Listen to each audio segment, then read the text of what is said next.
बिस्मिल्लाहिर्रहमानिर्रहीम। अस्सलाम वालेकुम। मेरा नाम बिलाल है। मैं एक बहुत ही अमीर बंदे के साथ सिक्योरिटी गार्ड था। मेरे घर में बहुत ही गुर्बत थी। मेरी बीवी इस दुनिया से जा चुकी थी जब मेरी सबसे छोटी बेटी इस दुनिया में आई थी। मेरी बीवी ने दम तोड़ दिया। मेरी एक बेटी बड़ी थी जिसका नाम सबा था। वही अपनी छोटी बहनों का ख्याल रखती थी। क्योंकि मेरी नाइट ड्यूटी होती थी, मैंने जगह जगह काम किया और बिलाखिर मेरी ड्यूटी एक बड़े आदमी के साथ लग गई जिसका बहुत बड़ा बंगला था, और इसने मुझे रात को साइड पर बैठने के लिए एक छोटा सा कमरा भी बनाकर दिया था। यानी इस घर में सर्दी में भी मैं वहाँ आराम से बैठ सकता था। मेरा काम करना आसान हो गया था। इस आदमी का नाम राजा अली था। ये शहर का बहुत बड़ा आदमी था। इसके बहुत बड़े बड़े कारोबार थे। इसकी भी कोई फैमिली नहीं थी। वो अकेला ही रहता था। क्योंकि मेरा काम रात को जागना होता था, इसलिए मुझे पता था कि घर में कौन आ रहा है और कौन जा रहा है। इनसे मिलने के लिए इनके दोस्त और कारोबार वाले लोग ही आया करते थे। एक दिन मैंने कुछ ऐसा देखा कि मैं हैरान रह गया, और सुबह ये बात मैं पूछना चाह रहा था, पर समय नहीं आ रही थी कि किससे पूछूं। मैंने देखा कि रात के वक्त एक जवान और कमसिन लड़की को गाड़ी में लाया गया है और वो अंदर चली गई है। इसकी शक्ल से लग रहा था कि वो बहुत उदास थी। लेकिन इसके बाद वो लड़की बाहर नहीं आई और अभी तक अंदर ही थी। सेठ साहब को देर तक सोने की आदत थी। मैंने माली से पूछा, यार ये क्या चक्कर है? ये लड़की कौन थी? सेठ साहब की रिश्तेदार तो नहीं लग रही थी, क्योंकि मैंने तो सुना है कि इनका इस दुनिया में कोई भी नहीं है। माली ने कहा, ये कोई गरीब और मस्कीन लड़की होगी, शक्ल और कपड़ों से तो ऐसा ही लग रहा था। मैंने कहा कि गरीब और मस्कीन लड़की का सेठ साहब के साथ क्या काम? तो माली ने कहा कि मुझे नहीं पता, तुम भी अपने काम से काम रखो। बड़े ही अच्छे इंसान हैं, बहुत ज़्यादा पैसे देते हैं। मैं माली हूँ और तुम सिक्योरिटी गार्ड, लेकिन देखो अपनी और मेरी तनख्वाह को, हम दोनों को कितनी ज़्यादा तनख्वाह मिलती है। इतनी तनख्वाह तो कोई पढ़ा लिखा आदमी बैठकर कमाता होगा, और हमें यहाँ बैठकर छोटे मोटे काम करने को मिल जाते हैं। मैं इधर से थोड़ी सी सफाई कर लेता हूँ। तुम्हारा काम तो वैसे भी बैठने का है। दिन भर तुम सोते हो, रात को जागते हो, खाना पीना भी बहुत अच्छा मिलता है। इस तरह की बातों में पढ़कर अपनी नौकरी ना हाथ से गवा बैठना। माली ठीक बात कर रहा था, लेकिन पता नहीं क्यों मुझे कुछ अजीब सा लग रहा था। और 2 हफ्ते के बाद भी यही हुआ। एक मासूम सी लड़की को लाया गया और इसके बाद वो वहीं पर रहने लगी। लेकिन 1 महीने बाद वो लड़की कहाँ गई, किसी को नहीं पता चला। वैसे सेठ साहब बहुत अच्छे इंसान थे। हर जुमेरात को इनके घर के बाहर लंगर तकसीम होता था। इस पर भी वो मेरी ही ड्यूटी लगा देते थे, और ऐसा नहीं था कि इस जगह काम करने के वो मुझे पैसे नहीं देते थे। इसके पैसे मुझे अलग से मिलते थे। हमारे लिए रोज़ खाने में गोश्त पकता। जो वो अपने लिए पकाते थे, इनके घर के नौकर भी वही खाते थे। जो भी घर पे पकता था, हम सबको वही खाने को मिलता था। ऐसा नहीं था कि इनके लिए गोश्त पकाया जाता और हमारे लिए दाल। नौकरी करने के लिए तो लोग मरते थे। सब कहते थे कि सेठ साहब सारा पैसा पानी की तरह बहाते हैं, लेकिन वो क्या काम करते हैं ये किसी को नहीं पता था। जहाँ तक मुझे ये पता था, वो तो सारा दिन घर में ही सोते रहते हैं। बड़े लोग थोड़ी ना नौकरी का काम करते हैं, इनके काम तो मोबाइल पर ही हो जाते हैं। काम करने के लिए उन्होंने लोग रखे होते हैं, खुद वो सारा दिन आराम करते हैं और रात को रिपोर्ट लेते हैं, ये काम हुआ है या नहीं हुआ है। इस बार जब लड़की को लाया गया तो मैं थोड़ा परेशान हुआ। सोचा कि क्या हुआ हो रहा है। इस दफ़ा लड़की बहुत ही ज़्यादा अजीब हालत में थी, डरी हुई और परेशान लग रही थी। ऐसा लगता था कि इसे कोई चोट लगी है। लंगड़ा कर चल रही थी। मैं आगे बढ़ा तो मैंने साहब की नौकरों से पूछा कि इसको कहाँ लेकर जा रहे हो। इतने में सेठ साहब वहाँ पर आ गए और मैंने अपनी ज़ुबान रोक ली। उन्होंने कहा कि क्या बात है, क्या सवाल जवाब हो रहा है। तो आदमियों ने कहा कि कुछ नहीं साहब, ये हमसे पूछ रहा था कि लड़की को कहाँ लेकर जा रहे हो। मैं परेशान हो गया कि वो यही कहेंगे कि तुम्हारी इतनी जरूरत कि तुमने ये सवाल पूछा। सेठ साहब मेरे पास आए और बोले, हाँ क्या मसला है? तो मैंने कहा, कुछ नहीं साहब, ये लोग अंदर आ रहे थे, रात का वक्त है और ये मेरे काम का हिस्सा है, इसीलिए मैंने इनसे सवाल किया कि लड़की को कहाँ लेकर जा रहे हो। उन्होंने कहा कि ये लड़की सड़क से पिकअप की है, इसके आगे पीछे कोई नहीं है, बहुत ही मजबूर और मासूम है। दरअसल मैंने कुछ लोग रखे हुए हैं जो इस तरह की लड़कियों को तलाश करते हैं जिनका आगे पीछे कोई भी नहीं होता, और इनको इस घर में ले आते हैं। मैं सेठ साहब की बात बहुत गौर से सुन रहा था। वो खुद ही मुझे सफाइयाँ देने लगे। उन्होंने कहा कि ऐसी लड़कियों का आगे पीछे कोई नहीं होता, बेचारी सड़कों पर ही होती हैं और इनकी इज्जत खराब होती है। इसीलिए मैं इनको अपने घर ले आता हूँ, कुछ दिन यहाँ पर काम करती हैं, फिर इनके लिए कोई मुनासिब सा रिश्ता देखकर इनकी शादी करवा देता हूँ। ये बात सुनकर मेरा दिल तो खुश हो गया। मैंने कहा कि सेठ साहब जो दुनिया भर में नेकियां करते फिरते हैं, इनसे किसी बुराई की उम्मीद हो भी कैसे सकती है। उन्होंने तो यही करना था। मुझे बहुत खुशी हुई। मैंने कहा ये तो बहुत बड़ी नेकी का काम है। किसी किसी को इस तरह की नेकी करना नसीब होता है। अल्लाह आपको इसका अजर ज़रूर देगा। सेठ साहब ने मेरे कंधे पर हाथ रखा और कहा कि तुम भी अपना काम बहुत अच्छे तरीके से कर रहे हो। इसी तरह अपना काम करते रहना। मैं जहाँ भी जाता इनके साथ ही तो जाया करता था, तो कभी भी किसी ऐसी गैर मायूब जगह पर नहीं गए थे जिसके बारे में सोचकर दिल में कोई सवाल आता। उन्होंने एक दिन मुझसे पूछा कि तुम्हारी कितनी बेटियां हैं? तो मैंने कहा मेरी 3 बेटियां हैं। इनकी माँ इस दुनिया में नहीं है, घर में अकेले छोड़कर आना पड़ता है, क्या करूँ, मजबूरी है। सेठ साहब ने मुझे कुछ पैसे दिए और कहा कि आज अपनी बेटियों के लिए कुछ कपड़े और मिठाई ले जाना। वो वाकई बहुत अच्छे इंसान थे, हर किसी का ख्याल करते थे। जब मैं अपनी बेटियों के लिए अच्छे कपड़े और मिठाई लेकर गया तो वो भी बहुत खुश हो गई। उन्होंने सेठ साहब के लिए बहुत सारी दुआएं की। मैं ये नौकरी करके बहुत मुतमिन था। यहाँ पर मुझे इज्जत की रोटी भी मिल रही थी और ये इंसान भी बहुत अच्छा था। सबका बहुत ख्याल रखता था। इंसान के लिए काम करके इंसान को अच्छा लगता है और अपना आप छोटा महसूस नहीं होता। मुझे ऐसा नहीं लगता था कि मैं नौकर हूँ। मुझे ऐसा लगता था कि बस मैं भी एक मज़दूर हूँ और अपना काम कर रहा हूँ, क्योंकि वो कभी भी मुझ पर कोई मालिकों की तरह हुक्म नहीं चलाते थे। एक दफ़ा तो हमारा एक कार का एक्सीडेंट होने लगा और मैंने सेठ साहब की तरफ हाथ बढ़ाकर इनको बचा लिया, जबकि मेरा हाथ दरवाजे से लग गया था और इस पर जख्म लग गया। मैं अपना हाथ आगे ना करता तो सेठ साहब का कंधा शीशे से टकरा जाता और इनको चोट लग जाती। उन्होंने ड्राइवर को थोड़ा गुस्सा किया कि तुम्हारी आंखें क्यों बंद पड़ी हुई थी, ठीक से नहीं चला सकते थे। वो मुझे फ़ौरन अस्पताल ले गए, मेरी पट्टी करवाई, अस्पताल का खर्चा दिया, मुझे कहा कि जाओ तुम आराम करना, एक दिन काम पर नहीं आना। मेरा शुक्रिया अदा किया कि आज तुमने मेरी जान बचाई और मुझे कुछ पैसे भी दिए गए, तो इन पैसों से अपने घर का राशन ले जाना। मेरी बड़ी बेटी की उम्र 15 साल थी और उससे छोटी की उम्र 10 साल और उससे छोटी 5 साल की थी। इसको स्कूल में दाखिल करवा दिया गया था। मुझे मेरी बड़ी बेटी सबा ने बताया कि ये स्कूल जाने के लिए बहुत ज़्यादा खुश है। सेठ साहब के दिए हुए पैसों से ये सब कुछ हुआ था, वरना ये मुमकिन नहीं था, क्योंकि सबा को तो मैंने स्कूल में दाखिल भी नहीं करवाया था। वो बेचारी अनपढ़ ही रह गई थी और घर में अपनी बहनों का ख्याल किया करती थी। लेकिन उसने कहा कि वो अपनी बहनों को ज़रूर पढ़ाएगी, इसलिए बाकी बेटियों को स्कूल में दाखिल करवा दिया गया।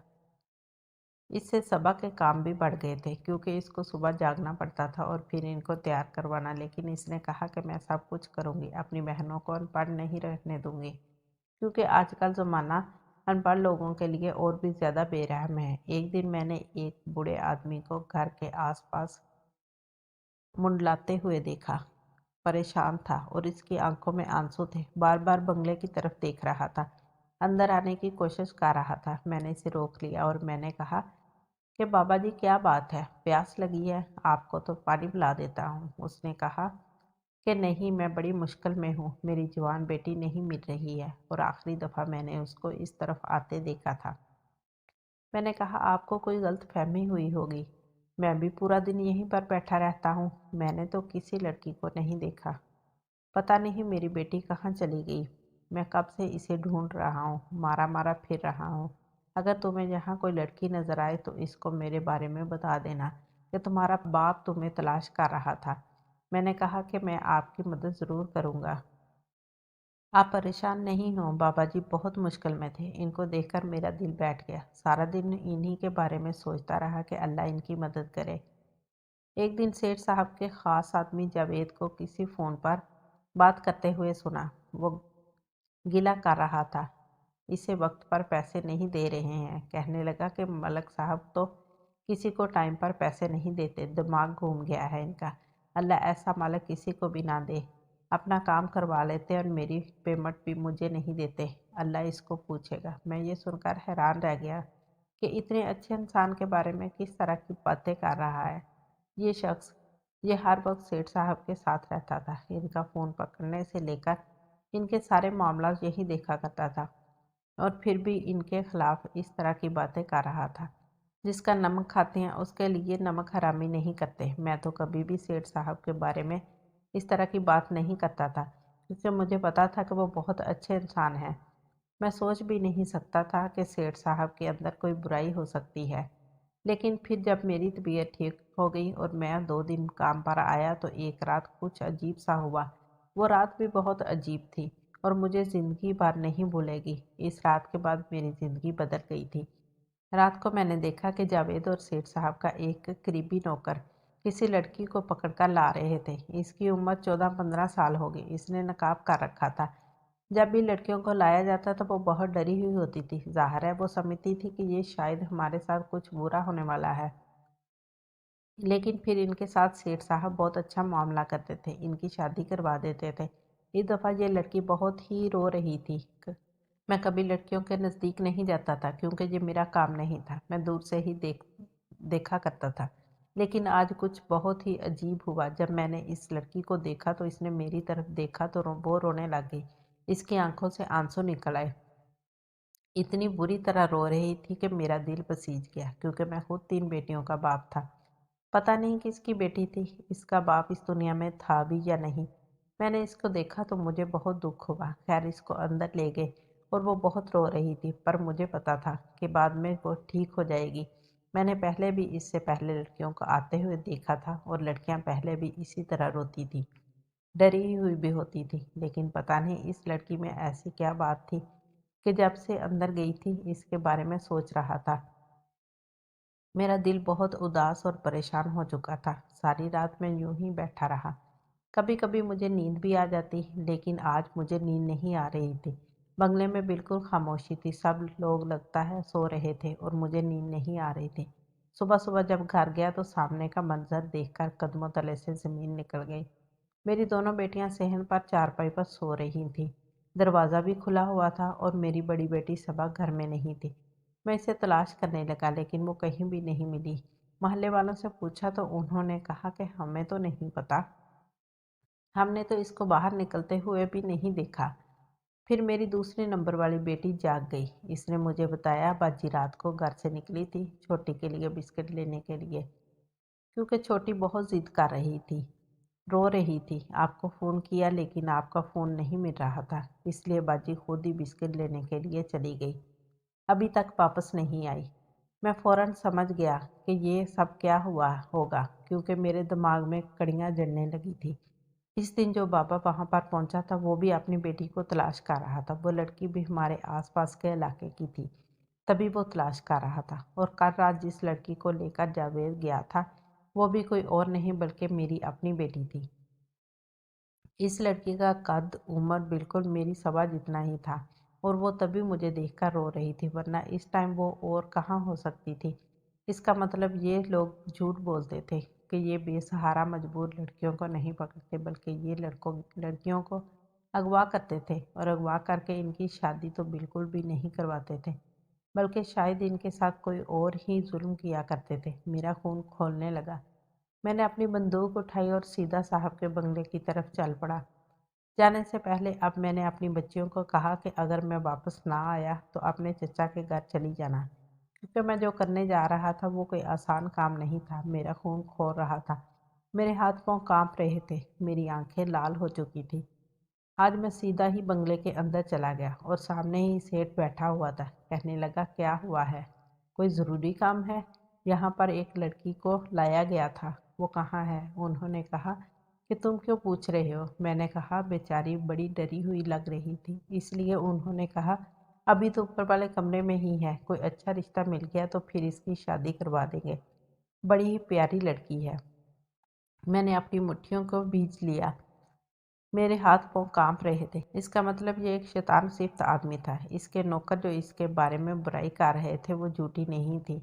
मेरी आंखों पर पर्दा पड़ा था। मैं सोच भी नहीं सकता था कि ये इंसान इस तरह का निकलेगा। जिसके बारे में बात कर रहा था वो मेरी बेटी थी, कोई और नहीं। और इससे पहले भी न जाने कितनी लड़कियों को ऐसे ही अपने बंगले पर ला चुका था और लोगों से झूठ बोलता था कि मैं इनकी शादी करवा देता हूँ। लड़की 1 महीने बाद न जाने कहाँ गायब हो जाती थी। या तो इनको जान से मरवा दिया जाता था या फिर कहीं बेच दिया जाता था। मैं इन बच्चियों को नहीं बचा सका, लेकिन अपनी बेटी को ज़रूर बचाऊंगा। सोचा कि मैं अपनी बेटी को आराम से यहाँ से निकलवा कर हमेशा के लिए कहीं गायब हो सकता हूँ, लेकिन सिर्फ अपनी बेटी को बचाने तक तो मेरा फ़र्ज़ नहीं बनता था। मुझे इस दरिंदे को ही ख़त्म करना था, क्योंकि आज तो मेरी, कल किसी और की बेटी इसके हाथ लग सकती थी। मुझे कहीं खोया हुआ देखकर सेठ साहब ने कहा, क्या बात है, परेशान नज़र आ रहे हो? घर में तो सब ठीक है ना? पैसे चाहिए तो ये ले लो। उन्होंने अपनी जेब से पैसे निकालकर मेरी तरफ बढ़ाए। मैंने इन पैसों की तरफ देखा। इन्हीं पैसों को देखकर उन्होंने मेरी आंखों पर पट्टी बांधी हुई थी। मैंने ना ओ देखा ना तो, और इनकी तरफ बंदूक सीधी कर दी। मैंने आज एक और दरिंदे को ख़त्म कर दिया। इसे बहुत आसान मौत दे दी। मैं ऊपर वाले कमरे की तरफ गया अपनी सबा को बचाने के लिए। वो वहीं पर मौजूद थी, लेकिन जैसे ही दरवाज़ा खुला तो कदमों तले से ज़मीन निकल गई। मेरी बेटी इसी कमरे में थी, लेकिन इसके अंदर जान नहीं थी। इसने खुदकुशी कर ली थी जब वो इस दुनिया से जा चुकी थी, क्योंकि शायद ये दरिंदा इसकी इज्जत लूट चुका था। मैंने इसे आखिरी दफ़ा देखा तो वो मेरी तरफ देख रही थी। इसकी आंखों में आंसू थे। शायद वो चलाई नहीं थी, क्योंकि इसे धमकाया गया था कि अगर तुम बोली तो तुम्हारे बाप को जान से मार देंगे। अपनी बेटी की लाश को गले से लगाकर मैं बहुत रोया। इसे वहाँ से ले गया। अपनी बेटी का कफन दफन करने के बाद अपनी दोनों बेटियों को साथ लिया और हमेशा के लिए मैंने ये शहर छोड़ दिया। मैं वापस अपने आबाई गांव में आ गया, जहां मैं रहता था, जहां मेरी शादी हुई थी, जहां मुझे मेरी बीवी मिली थी। अपनी बेटियों को इनकी नाना नानी के पास छोड़ा। जब इनको सबा के बारे में बताया तो वो भी गम से निडाल थे। रोज़ अपनी बेटी के लिए मैं रोता हूँ, इसे याद करता हूँ। इसकी सूरत मेरी आंखों के सामने से नहीं जाती थी। मैं अपने आप को कसूरवार समझता था, क्योंकि मैं खामोश रहा, क्योंकि मैंने कुछ नहीं किया कि वो ये काम इंटरनेशनली करता था। वो एक बहुत गंदा इंसान था और इसके पीछे बहुत सी एजेंसियां भी पड़ी हुई थी। इसके साथ ही जावेद असलम भी ये काम करते थे। उन्होंने बयान दिया कि ये सब झूठ था, हम किसी लड़की की शादी नहीं करते थे। सेठ साहब पहले 1 महीने तक इनको अपने घर में रखते थे और जब इनका दिल भर जाता तो इनको किसी बाजार में बेच देते थे। मैंने बहुत अच्छा किया जो इस दरिंदे का काम तमाम कर दिया। मुझे इस बात पर कोई अफसोस नहीं हो सकता है कि कभी पुलिस मुझे ढूंढती हुई यहाँ तक आ जाए तो मैं इनको भी सब कुछ बता दूंगा कि हाँ, मैंने ही इसको ख़त्म किया है। मैं वहाँ से कभी भी नहीं भागता, लेकिन अपनी 2 बच्चियों का मुझे ख्याल करना था। अल्लाह मेरी सबा को जन्नत में जगह दे और अल्लाह इसके दर्जात बुलंद फरमाए, आमीन। इसका ख्वाब था कि इसकी दोनों बहनें पढ़ लिख कर अच्छे इंसान बने, और अब यही मेरा ख्वाब है। मेरी वीडियो अच्छी लगी हो तो इसको लाइक और सब्सक्राइब कर दें।